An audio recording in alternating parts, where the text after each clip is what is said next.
ce titre, j'ai voulu dire que la Bible était un livre en plusieurs livres, essentiellement un livre en deux livres, l'Ancien Testament et le Nouveau Testament, ceci au niveau de l'extérieur, de l'édition du livre.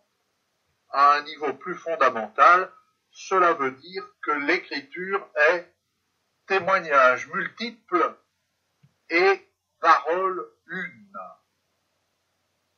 Et on peut dire au fond que comme tout ce qui concerne la Bible, ceci entraîne à la fois beaucoup de difficultés et beaucoup de lumière.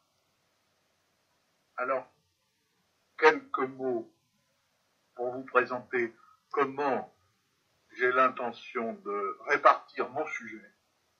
Tout simplement, d'abord, je rappellerai à partir des faits de l'écriture elle-même, qu'est-ce que c'est que cette multiplicité?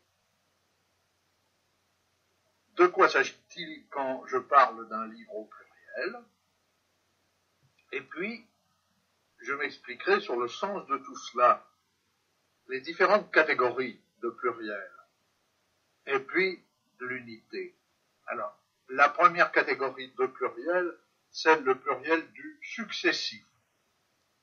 Il est dû à la différence des temps dans l'histoire. D'abord une période, puis une autre période, et on peut réduire cette succession à la grande différence qui est la différence des deux testaments.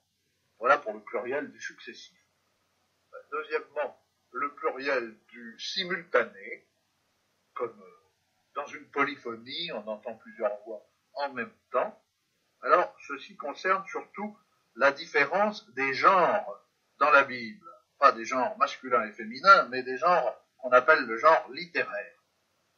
Cela inclut aussi la pluralité des témoins d'un même événement, pluralité du témoignage, et puis, de manière singulière, centrale, exemplaire, la pluralité de l'évangile, puisqu'on dit à la fois un évangile et 4 évangiles.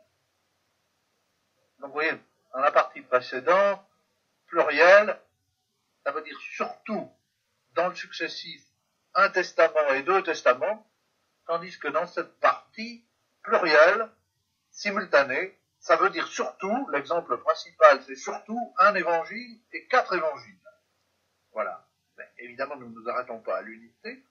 Elle est là pour nous conduire à l'unité, ce sera ma troisième partie, l'unité de l'écriture. Et où est-ce qu'on construit l'unité de l'écriture? On la construit avec un élément ou un lieu qui n'est pas dans l'écriture.